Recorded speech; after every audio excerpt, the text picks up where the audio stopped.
Assalamualaikum warahmatullahi wabarakatuh.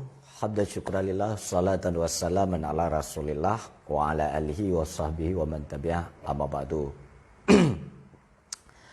Syederalun, apa alasan kaum Wahabi diusir dan dihadang di Aceh? Tentu ada alasan yang membuat penghadangan tersebut. Artinya, Ahlussunnah wal Jamaah yang ada di Aceh sangat kental yang ada di dalam jiwanya. Berangkat daripada itu, apabila hadir ustadz-ustadz yang berpaham mujassimah atau musyabbihah, ini tidak akan dibiarkan semena-mena menginjak tanah Aceh ini yang turun-temurun diwarisi oleh Rasulullah, sahabat, tabi'in, tabi'ut tabi'in, dan seluruh ulama dengan akidah Ahlussunnah wal Jamaah, atba'u Asy'ariyah wal Maturidiyah, pengikut Imam Asy'ari dan Imam Maturidi. Di saat terjadi benturan-benturan antara kaum Wahabi dengan Sunni, dalam pandangan saya ada beberapa poin inti yang perlu diingat. Jangan sampai perbedaan ini menghancurkan sesama Islam. Itu yang pertama. Yang kedua, jangan sampai perbedaan ini adalah menyalahkan, tidak membenarkan. Ketiga, jangan sampai gara-gara perbedaan ini hanya mampu mengkritik, tetapi tidak mampu untuk memberi solusi. Kembali kepada dasar, alasan yang paling mendasar Sunni yang ada di Aceh khususnya pada malam hari ini adalah lagi tren menolak seorang ustadz Wahabi yang berinisial dengan F. Ya, apa alasannya? Pertama, kaum Wahabi ini kerap kali menuduh orang tua baginda Nabi besar Muhammad sallallahu alaihi wasallam dengan ahli neraka. Na'udzubillah summa na'udzubillah. Banyak sekali video-video yang disebarkan oleh mereka tentang vonis mereka terhadap orang tua Nabi dengan ahli neraka. Na'udzubillah summa na'udzubillah. Itu yang pertama. Ini adalah tidak punya adab. Seorang ustadz yang kembali kepada Quran terjemahan dan hadis sahih secara tekstual semena-mena untuk memvonis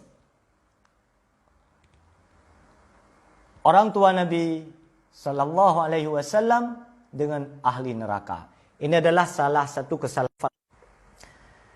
Yang kedua, alasannya Wahabi malam ini diusir di Aceh, akidah, itikad, keyakinan sering sekali menusuk jantung-jantung tauhid dengan pemahaman-pemahaman musyabbihah dan pemahaman-pemahaman mujassimah. Salah satu yang paling menonjol adalah mereka memvonis bahwa Allah Ta'ala itu di langit. Allah Ta'ala itu di arsy. Allah Ta'ala menurut mereka itu bisa ditunjuk. Dan sebagainya. Ini adalah berkaitan dengan akidah. Sementara akidah Rasulullah, kana Allah wa lam yakun syai' ghairuh, laisa kamitslihi syai'.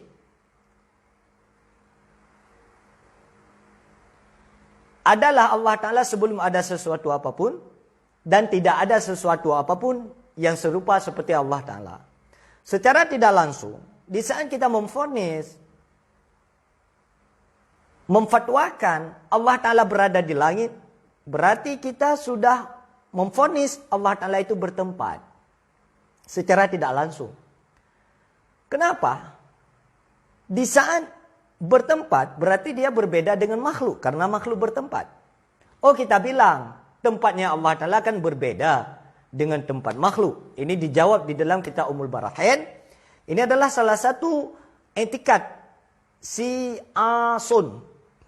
Mana Asun adalah pembuat durhaka kepada Allah Subhanahu wa Ta'ala. Maka itu yang kedua. Yang ketiga, alasan ditolaknya Wahabi adalah mereka kerap kali mengkafirkan sesama Islam yang berbeda dengan pemahaman-pemahaman mereka. Seolah-olah yang paling sunnah, pengikut ulama salaf adalah hanya mereka saja yang hobinya pakai celana cingkrang, jenggot. Maksudnya begini, seolah-olah yang tidak pakai celana cingkrang, yang tidak berjenggot itu adalah bukan Ahlussunnah wal Jamaah. Tetapi itu keluar daripada Ahlussunnah wal Jamaah. Sementara di dalam Islam ada mazhabil arba'ah, para mujtahid mutlak yang 4, yaitu Imam Syafi'i, Imam Malik, Imam Hanafi, Imam Hambali. Alhasil, jenggot di dalam mazhabil arba'ah tentu terjadi silang pendapat di antara alim ulama ini. Maka di saat mereka hadir menghajar yang tidak berjenggot, yang berjenggot menghajar yang berjenggot, ini adalah salah satu kebatilan juga. Maka karena alasan-alasan itulah Wahabi tidak pantas untuk hadir di dalam bumi Islam di Mekah yang mayoritasnya Ahlussunnah wal Jamaah. Kok Ahlussunnah wal Jamaah itu mayoritas? Iyalah, kebenaran itu terukur dengan mayoritas. Sebagaimana di dalam hadis Abu Hurairah. Di saat Ahlussunnah ini sudah dipastikan bahwa adalah satu golongan yang mayoritas, kebenarannya sesuai dengan Rasulullah, sahabat, tabi'in, tabi'un tabi'in, dan ulama seluruh mutaqaddimin. Itu alasan yang ketiga. Alasan yang keempat, Wahabi ditolak di Aceh karena kerap kali mereka menuduh orang-orang yang berseberangan dengan mereka dengan kata-kata bid'ah. Di saat hobi menuduh bid'ah, secara tidak langsung mereka sedang menuduh yang berseberangan dengan mereka adalah ahli neraka.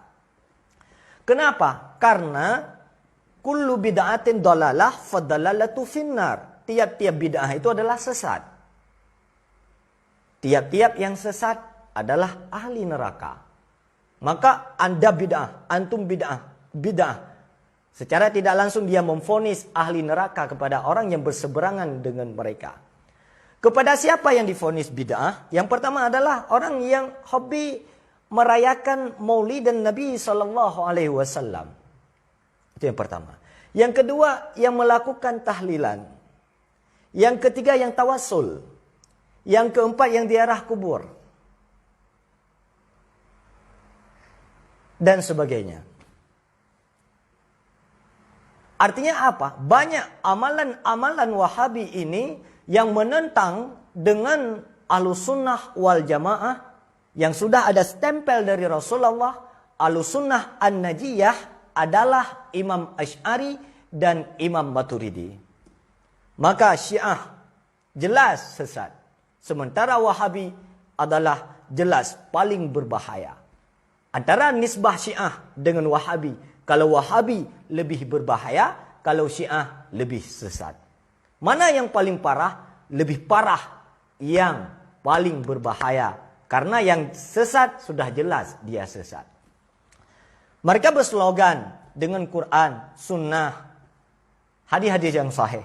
Sementara otaknya tidak murni seperti hadisnya hadis sahih. Nah, itu alasan yang keempat. Alasan yang kelima, Wahabi adalah sering mengkafirkan sesama Islam. Di saat misalnya terjadi perdebatan, apakah di media ataupun secara di dalam forum. Di saat kita memberi hujah-hujah, dalil-dalil tentang wujudnya Allah Ta'ala, jika tidak selaras dengan mereka, langsung divonis kafir. Sementara di dalam Islam, siapa saja yang mengkafirkan orang lain, maka dirinya yang kafir. Begitu juga dengan laknat, kata-kata laknat. Seringkali keluar daripada mulut-mulut Wahabi ini dengan kata-kata laknat, kafir, bid'ah. Na'udzubillah, summa na'udzubillah. Nah, itu alasan ditolaknya kaum Wahabi. Ya, dan terjadi banyak sekali simpang siur yang berbeda kaum Wahabi ini dengan Ahlussunnah wal Jamaah. Maka katakan tidak kepada kaum Wahabi, Syiah, Jabariyah, Najariyah, Najiyah, inilah yang paling selamat.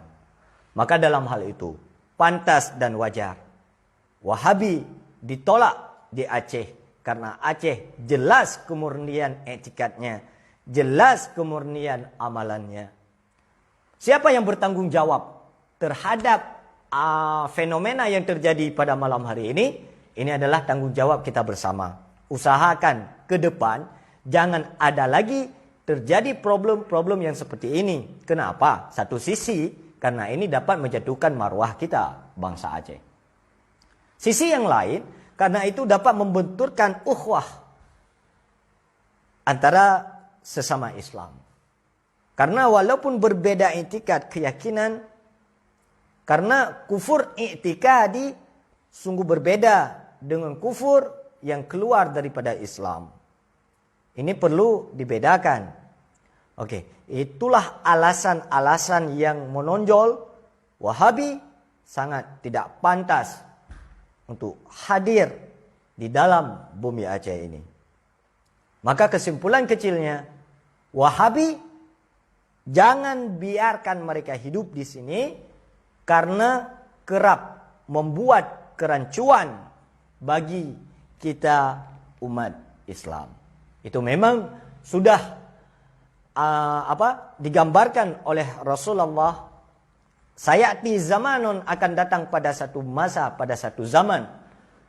Ada ahli-ahli yang pandai menghafal Al-Quran, tetapi Al-Qurannya hanya sebatas kerongkongan. Itu sudah digambarkan oleh Rasulullah. Karena Muhammad bin Abdul Wahab, salah satunya adalah adiknya adalah Sulaiman. Di dalam kitab Sulaiman sudah dijelaskan tentang bahayanya aliran Muhammad bin Abdul Wahab. Rasulullah menganjurkan kepada kita untuk mengikuti Muhammad bin Abdullah, bukan Muhammad bin Abdul Wahab. Itu bedakan. Video ini tidak ada niat untuk memvonis siapa saja, tidak. Tetapi video ini adalah sebagai alarm. Tinggalkan Wahabi. Ikuti Ahlussunnah wal Jamaah, pengikut Imam Asy'ari dan Imam Maturidi. Kok harus Imam Asy'ari Ahlussunnah? Memang begitu. Siapa Ahlussunnah wal Jamaah? Hum atba'u Asy'ariyah wal Maturidiyah. Yang namanya Ahlussunnah wal Jamaah itu adalah pengikut Imam Asy'ari dan Imam Maturidi. Nah, itu alasan yang keempat Wahabi ditolak. Alasan yang kelima Wahabi ditolak adalah kata-katanya ini terlalu kasar terhadap sesama Islam. Kalau tidak percaya silahkan cross check. Yang namanya tidak sepemahaman dengan mereka, mereka langsung mencaci, menghujat. Banyak sekali ulama-ulama kita di Aceh dihujat oleh mereka kaum Wahabi. Semenjak hadir ustaz-ustaz Wahabi. Mereka berfikir seolah-olah ulama-ulama dahulu tidak benar. Oh, dengan alasan ini kan pemurnian akidah. Akidah apa yang harus dimurnikan? Apakah akidah yang telah diwarisi oleh Rasulullah belum cukup murni sehingga butuh pemurnian lagi?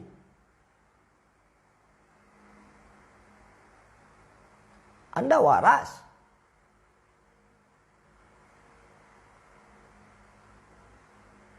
Sering kita dengar dari mulut mereka, alasannya adalah pemurnian akidah. Saya ingin bertanya,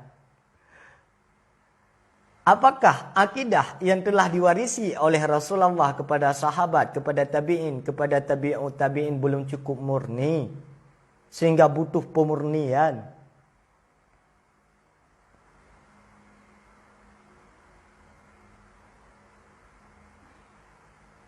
Itulah akidah Rasulullah yang dinamai dengan akidah An-Najiyah. Maka orang-orang yang mengikuti Imam Asy'ari, Imam Maturidi di dalam Tauhid, Junaid Al-Baghdadi, Imam Al-Ghazali dan lain-lain di dalam tasawuf, Mazhabil Arba'ah di dalam fiqh, itu adalah An-Najiyah yang selamat. Banyak sekali simpang siur dan fitnah terhadap ulama salaf yang dibawakan oleh mereka. Salah satunya, alasan mereka akidah kami mengikuti akidahnya Imam Ahmad bin Hanbal. Oke. Silahkan baca kembali bagaimana etikat akidah yang sahih Imam Ahmad bin Hanbal. Sehingga Imam Ahmad bin Hanbal secara sareh dan jelas mengatakan bahwa sungguh telah terjadi fitnah orang-orang yang menisbatkan dirinya kepadaku, kata Imam Ahmad bin Hanbal. Sementara aku adalah bukannya para musyabbihah dan bukan mujassimah.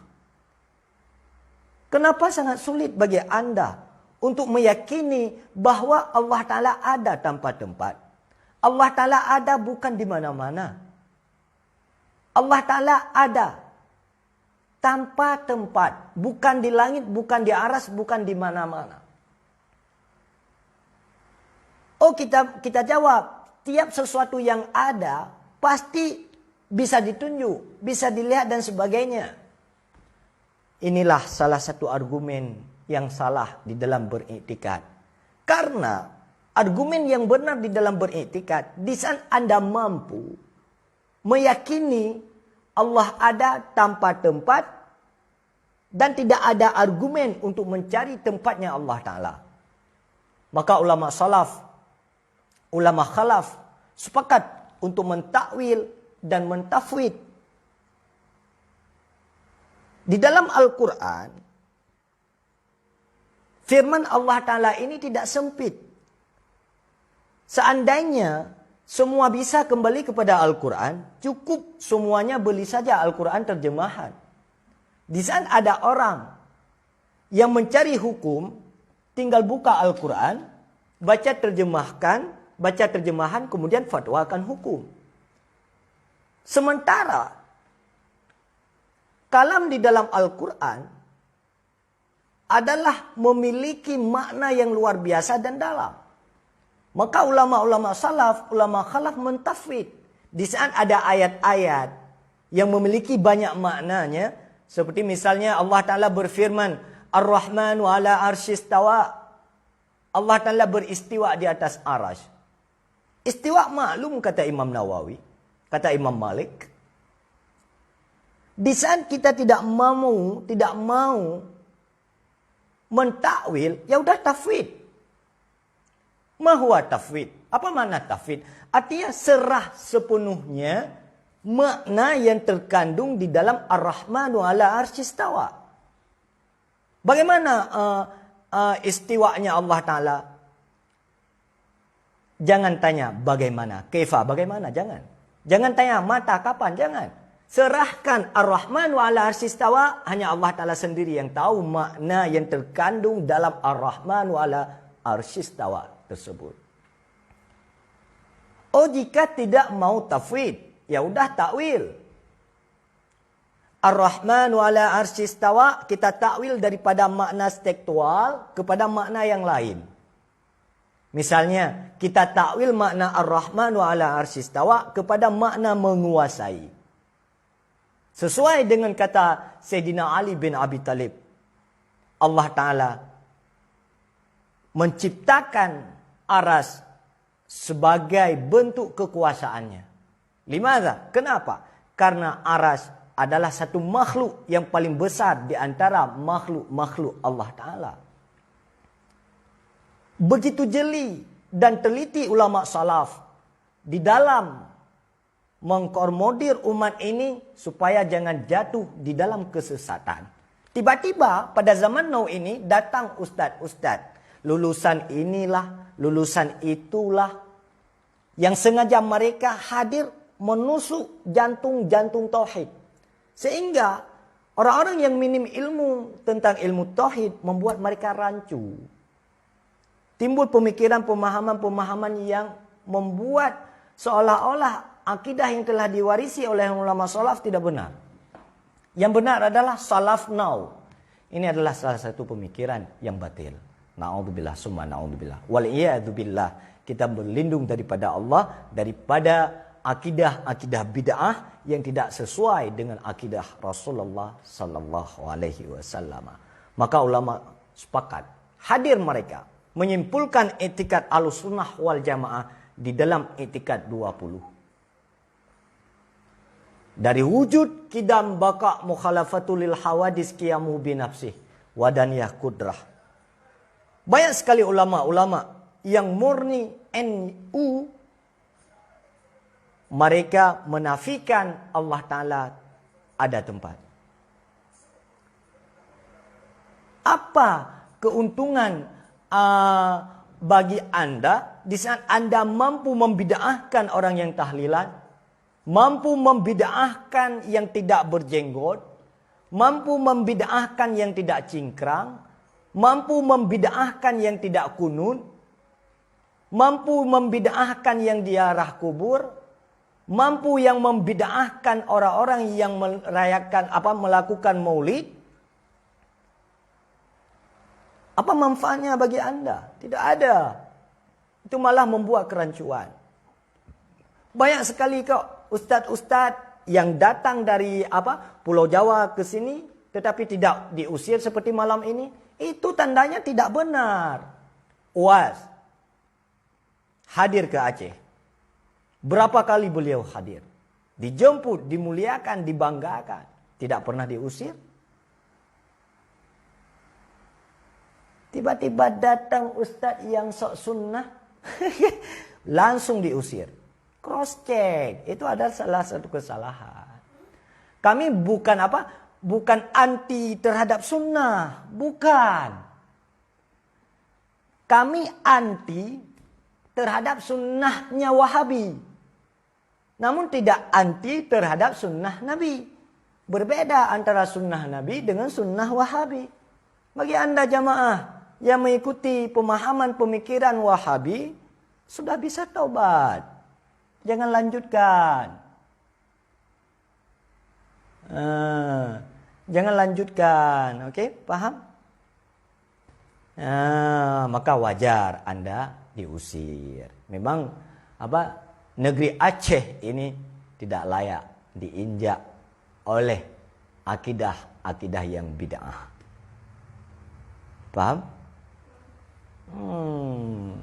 Itulah, semoga bermanfaat. Tetapi wal'iyadzubillah wabikal musta'an, kita berlindung dengan Allah dan kepada Allah tempat kita minta pertolongan. Jangan sampai, saya ulangi, gara-gara perbedaan ini menghancurkan Islam. Itu yang pertama, kesimpulannya. Yang kedua, jangan sampai gara-gara perbedaan ini memutuskan tali silaturahim dan silaturahmi sesama Islam. Jangan sampai gara-gara perbedaan ini memberi kemenangan kepada orang-orang yang benci kepada Islam. Yuk kita bersatu di dalam akidah Ahlus Sunnah wal Jamaah, Imam Asy'ari, Imam Maturidi di dalam tauhid, kemudian Junaid al-Baghdadi, Imam Ghazali dalam tasawuf, dan Mazhabil Arba'ah di dalam fikih. Nah, banyak sekali itu bahasa-bahasa kotor dari mulut kaum-kaum Wahabi itu banyak sekali. Contohnya, misalnya seperti apa ini? Siapa namanya? Artista Ferdianto. Misalnya penyembah kubur. Dituduh kepada kita Ahlussunnah wal Jamaah penyembah kubur. Saya nak tanya, pernahkah Anda kaum Wahabi melihat Ahlussunnah wal Jamaah menyembah kepada kuburan? Sujud kepada kuburan? Tidak ada. Itu adalah fitnah-fitnah yang keji yang diutarakan oleh kaum-kaum Wahabi. Karena sampai hari ini tidak ada Ahlussunnah wal Jamaah menjadikan kuburan itu tempat sujud. Tidak ada. Lantas pada zaman dahulu kala, la'anallah, Allah melaknat wal Yahud, kaum Yahudi, wan Nasara, dan kaum Nasrani. Kenapa Allah melaknat kaum Yahudi dan Nasrani pada masa itu? Karena memang kaum Yahudi dan Nasrani pada masa itu menjadikan kuburan tempat sujud baginya. Karena itulah Allah Ta'ala melaknat mereka. Sementara hari ini Ahlussunnah tidak ada yang menjadikan kuburan itu tempat sujud. Mereka hadir kepada kuburan, kepada tempat kubur, hanya untuk menyedekahkan sedikit tahlilan. Sekali baca surat Yasin, surat Al-Ikhlas, Nafi Isbat, salawat dan sebagainya. Salahkah? Kalau salah, hadis Rasulullah, tasaddaqu bitamaratin mau dibawa kemana? Inilah sebenarnya terjadi perbedaan, terjadi perselisihan antara Islam karena minim ilmu di dalam mendalami ilmunya yang ada di dalam Islam. Na'udzubillah, summa na'udzubillah. Maka jangan terkecoh. Di sana ada kaum Wahabi menuduh kepada kita penyembah kuburan. Jangan terkecoh. Karena tidak ada Ahlussunnah itu yang menjadikan kuburan tempat sujud baginya. Oh, kita bilang, kan tidak boleh. Banyak sekali kok di dalam masjid ada kuburan, kemudian orang salat. Berarti Anda tidak pernah pergi ke Arab. Di dalam masjid itu ada kuburan Nabi, ada kuburan sahabat Nabi,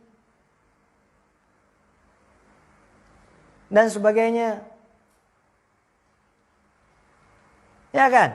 Makanya sekali-kali umrahlah. Biar tahu bagaimana. Oke? Paham kan? Maka saya ulangi. Yuk kita bersatu di dalam etikat Ahlussunnah wal Jamaah, pengikut Imam Asy'ari dan Imam Maturidi. Tinggalkan masa lalu yang suram, yang runyam. Yuk kita hijrah.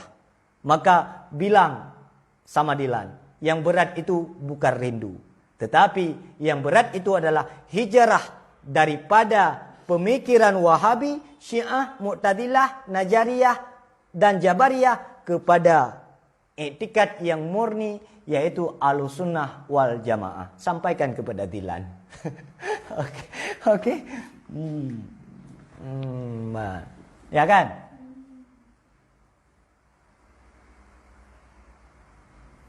Oke, jelas Yan Gure. Tetapi jangan sampai nanti keluar statement daripada netizen. Jangan sampai begini, Ustaz Wahabi impor digagalkan, sementara Wahabi lokal dipelihara. Nah, siapa yang memelihara Wahabi lokal? Tidak ada. Ini kan lagi mencari solusi, cara.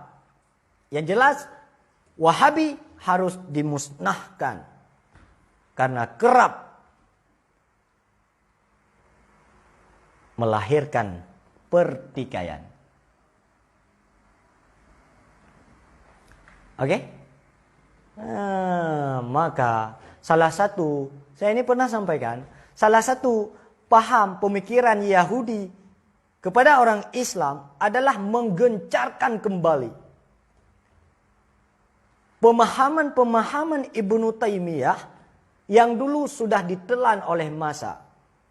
Tapi hari ini hadir kafir Zionis Yahudi mengorbitkan kembali, mengobok-obokkan kembali pemikiran-pemikiran Ibnu Taimiyah tersebut. Salah satu pemikiran mereka adalah yang pertama, supaya orang Islam ini harus anti dengan tasawuf. Sehingga hidup umat Islam jauh daripada akhlak dan moral yang telah diwarisi oleh Rasulullah. Akui saja, negeri kita hari ini adalah sedang diterpa oleh krisisnya moral dan krisisnya akhlak. Disadari ataupun tidak, tetapi itu adalah realita yang sedang terjadi. Itu yang pertama. Yang kedua adalah memahami Al-Quran bir-ra'i. Bagaimana memahami Al-Quran bir-ra'i? Dengan pemikiran sendiri, dengan cara menganalisa, dengan otaknya sendiri. Ambil Al-Quran, baca, terjemahkan, sampaikan. Sementara untuk mendalami, menggali hukum yang ada di dalam Al-Quran, butuh kepada 12 ilmu yang lain. Boleh-boleh saja Anda menggali hukum langsung dari Al-Quran, tetapi pastikan pada diri Anda, apakah Anda mampu memahami usul fiqh, memahami mantek, memahami bayan, ma'ani, tahu nahu, tahu saraf, tahu betul tentang nasah dan mensoh, tahu asbabun nudul, tahu asbabul wurud ayat. Boleh-boleh saja. Jika 12 ilmu tersebut Anda sudah paham betul, sudah sempurna Anda pelajari, silakan. Ambil hukum dari Al-Quran. Jangan hanya mengandalkan bahasa Arab, kemudian langsung ambil hukum dalam Al-Quran. Ini ajak bunuh diri namanya. Maka Al-Quran itu tidak boleh diterjemahkan dengan analisa. Tidak boleh.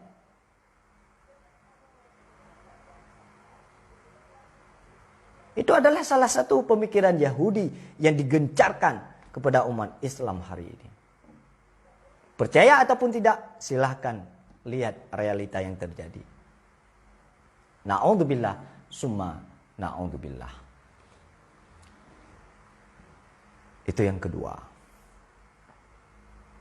Maka semoga kita selamat daripada pemikiran dan pemahaman kaum Wahabi.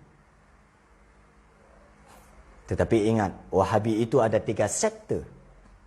Ada sekte Khawarij yang mesti harus diperangi. Kenapa? Untuk menjaga umat supaya tidak terjerumus di dalam kesesatan tersebut. Ada Wahabi yang sektenya cukup dengan musyawir, yaitu musyawarah. Mereka mampu untuk diajak musyawarah, mencari solusi di dalam persoalan dan problem yang terjadi. Tetapi tidak sedikit kaum Wahabi yang anti terhadap musyawarah, karena mereka beranggapan musyawarah itu adalah salah satu kesalahan. Na'udzubillah, summa na'udzubillah. Maka berlindung, jaga generasi Islam. Jangan sampai terjerumus ke dalam pemikiran-pemikiran Wahabi. Sampai di sini kebersamaan kita di kesempatan malam hari ini. Semoga bermanfaat untuk saya pribadi dan untuk seluruh jamaah pada malam hari ini. Saya ulangi, jaga generasi Islam. Jangan sampai terjerumus di dalam pemikiran bejatnya akidah dan etikat keyakinan kaum Wahabi tersebut. Sayangilah dirimu, karena kadar kesuksesan di saat Anda mampu menyukseskan akidah yang ada di dalam jiwamu. As'adakumullah fid dunya wal akhirah. Assalamualaikum warahmatullahi wabarakatuh.